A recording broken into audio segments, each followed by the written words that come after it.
Perfect. So, hi everyone and welcome. Thank you for joining our European breakout group that will support the case for integrated and social healthcare that empowers people and communities to take a leading role in their healthcare journey.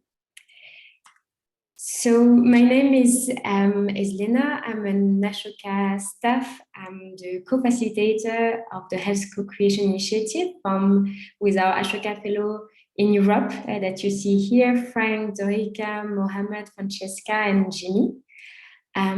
We designed this session with two purposes. The first one is to present you the key elements from the analysis of the systemic healthcare issue in Europe that the group has been focusing on, as well as the collective vision and action the group is developing in response to the systemic issue. So this is going to be a part that will be presented to you by Mohammad and Jimmy for around 15 minutes. And the second purpose of that session is to open the floor to all of you and benefit from your remarks, from your insights, and ideas on the vision and action we just presented to you. Francesca will be the one facilitating that part, and with some questions to you. We will leave around 20 minutes for that. From my side, I'll do my best to keep us on time and to close the session at past. And yes, so if everything is okay with you, I will pass it on to Mohammad.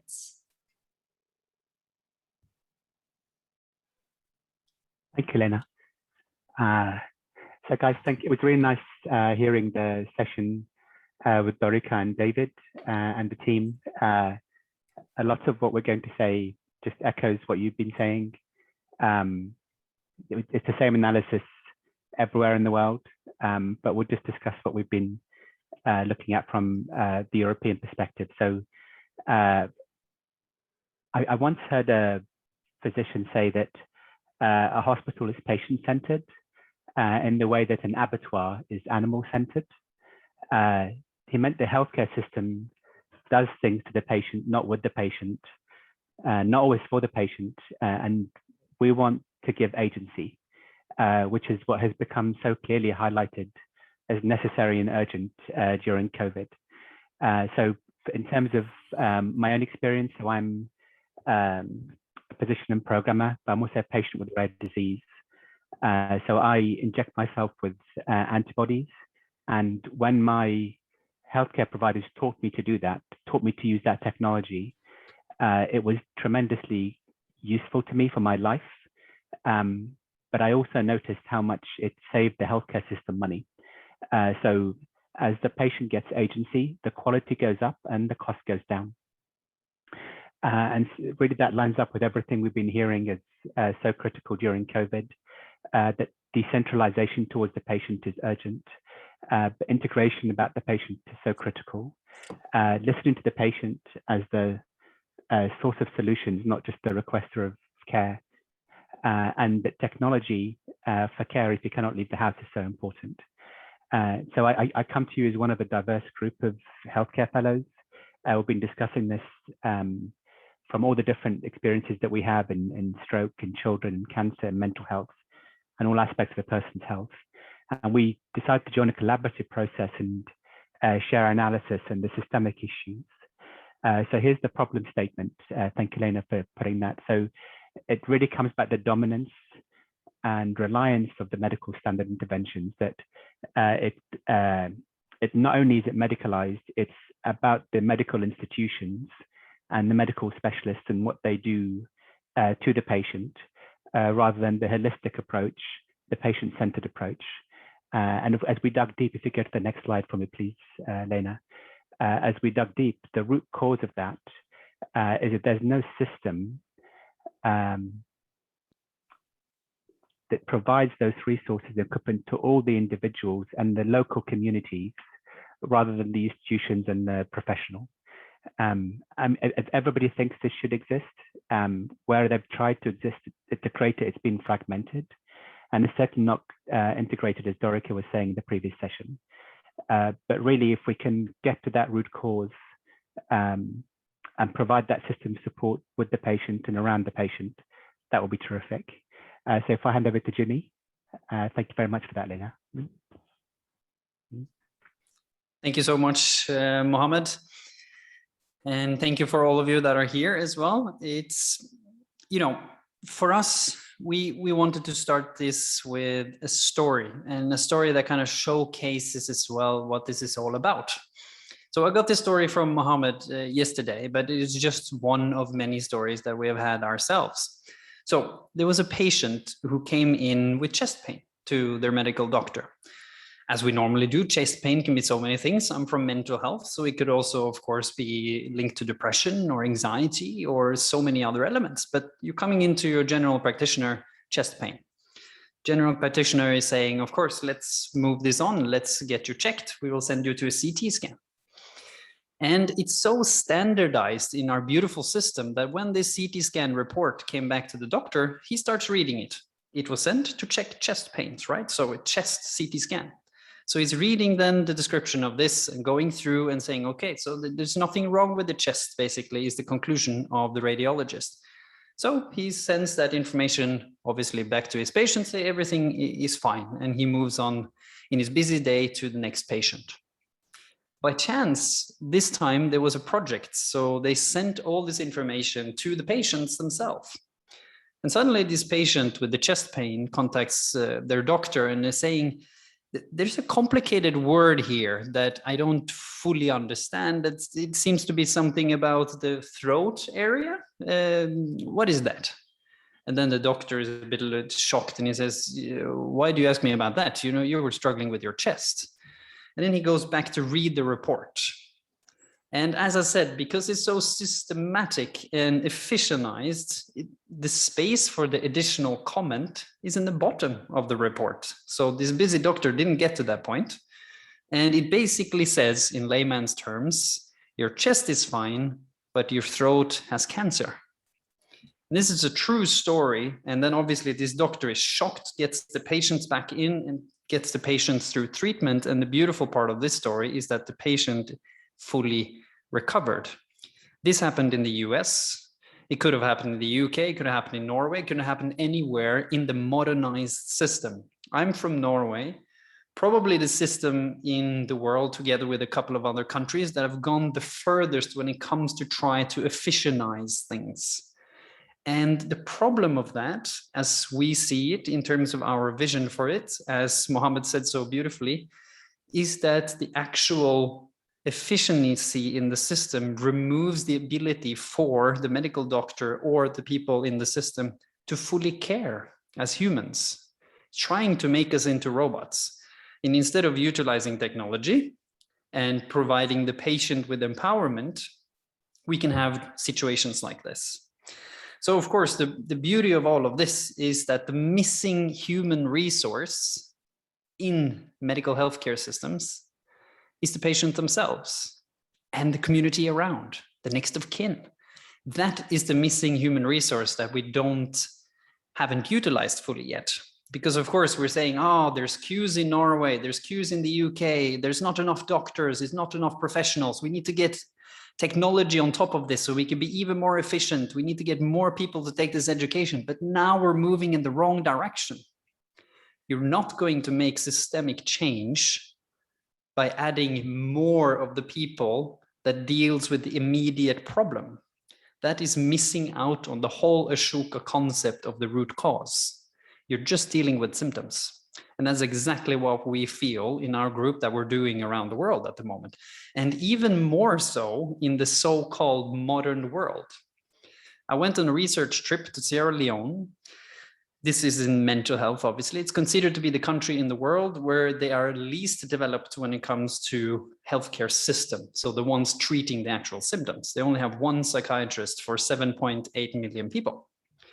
But since they don't have that, they're looking at other solutions. So they are much more working on anti-stigmatization, empowering the patient through increasing psychosocial learning, and then of course, engaging the community and lower level health workers. Like for example, Friendship Bench in Zimbabwe, where they're teaching grandmothers to use cognitive behavioral therapy as an element to contribute to the problem of mental health. And we have this all over with all the, Francesca as well is going to talk later now, where she has a beautiful TED talk where she's also talking about what happened to her child as well. And in the sense of feeling that the system makes the people in the system incapable of being human, of being empathic, of being helpful, and where it really takes away the power from the patient. So this is what we want to change. See, we haven't changed the actual slides yet, but I guess we're going into that as well. So this is a beautiful drawing. I think we didn't make it, that's for sure. As you can see, we were just talking and we had a fantastic illustrator who was then illustrating our thoughts. So the reason why we wanted to be holistic is obviously that we are human beings. We are complex and we consist of the mental part, the physical part, the social part, and of course, all this is connected. And the best person to utilize and take care of their own health is me, the person, the patient. The person who cares the most about me is my family, is my friends, my community. So if I bring that into the system and that the system is rigged to utilize our resources and our empathy and our power to want to heal and to want to have a better life, then we feel that we can create the synergy that will actually change the system. So by that, I mean, we should have probably been in some of the other breakout rooms to learn from South America or to learn from Asia or to learn from the African continent, because it seems like we have taken it too far on one side. So now we want to step back. We want to look at things again. And instead of trying to fix and perfectionize the elements within the system, we want to take a proper breather and rechange the roots of the system so that we now fully ensure that we focus on what is the important element here, as well as you can see on this beautiful drawing as well, is of course the health of the patient, the health of the community, the health of the people. And as Mohammad said so beautifully as well, this clearly will save a lot of money as well, because if you look into Norway, it's supposed to be the most resourceful country maybe in the world, together with a couple of others. We have an immensely high statistic when it comes to people struggling with their own health. So there's a mismatch between the resources and the system in place and with the results that we were expecting than it is, for example, compared to a country like Sierra Leone. So it means we have done something wrong. So then if we've done something wrong, don't just tweak your invention, step back and see if you need to change some parts. And that's exactly what we want to do. And I guess if you move on to the next two slides, we can read the actual shared vision. So the beautiful sentence that hopefully came out in my storytelling in all of this is that every patient in Europe, or the world for that matter, but we focus on Europe, receives holistic healthcare, including holistic needs and strength assessments, because the patient themselves and me and us have strengths as well that could fully be part of the recovery. An example of that is that when I went through a severe back injury that cut most of the nerves to my own legs, if I was just seen as another number by my surgeon in Singapore, I would have never recovered. But he dared to look at me and he dared to ask me, and he said, "Can you tell me a little bit about yourself? Can you tell me who you are?" And then he suddenly found out that I had been a former athlete and I had struggled with over flexible joints my whole life, which is it's an illness, it's a disease. But because of that, I had trained all those core muscles, those little tiny muscles between the joints my entire life. So I had so strong joints muscles around my vertebrae that thanks to him knowing that, he could put on a program for me utilizing my own strengths that made me be able to fully walk again. If he hadn't asked me those questions and made me aware that I could take part in this recovery and that I was special in a positive way as well, thanks to my disease and how I had treated that, I wouldn't recover. So we think we want a system like that will utilize the strengths and also help me to become an active patient, like I just shared in my story now. And then, of course, also thanks to the ownership of our own data. In a world of data, and the beautiful project that Mohammad is running, the patients need the data. From the story that I was talking about, it was the patient himself who wrote or read the report that made the doctor aware of the cancer in his throat. So being aware of the data empowers people to think about it and takes away the power balance or imbalance between professionals and us normal people. And we also want the support of the community surrounding them, as we said, including the people around in the recovery journeys, but also including the people around in staying healthy. Because we're not just going to design a system who takes care of the people who falls ill. We also want to design a system that makes prosperous health, where we don't get as sick. As we have seen now, for example, in the COVID pandemic, we have now learned a lot, hopefully, about how we can take care of our own immune system and how that could be connected to the way that we will meet future potential pandemics and future potential challenges that we will if we continue in the way that we have been doing, right? So the final slide before we open up the floor with Francesca for beautiful reflections, hopefully from you also, is that our shared goal is to create a more dynamic, integrated, and equal, because we also think that social imbalance and especially socio-economic imbalance is part of the root causes here. We want to have an equal partnership between an individual, me, you, everybody, the communities, and medical and social care experts and stakeholders. And listen to that framing, medical and social care experts, because that means we are widening the definition. We, as they have been doing in Sierra Leone, as they have been doing in Zimbabwe with Friendship Bench, we want to get more of the people who are part of the resourceful solution in a community to be part of the actual system as well. And then, of course, to strengthen the holistic and social healthcare of people in Europe. Thank you so much for listening to us, and over to Francesca, who will hopefully then take it forward. This is the collective action. This is actually what we're going to do. We're going to make a position paper, which hopefully will be then an extra good one. Thanks to the insights that you will give us now, we will bring that into our position paper.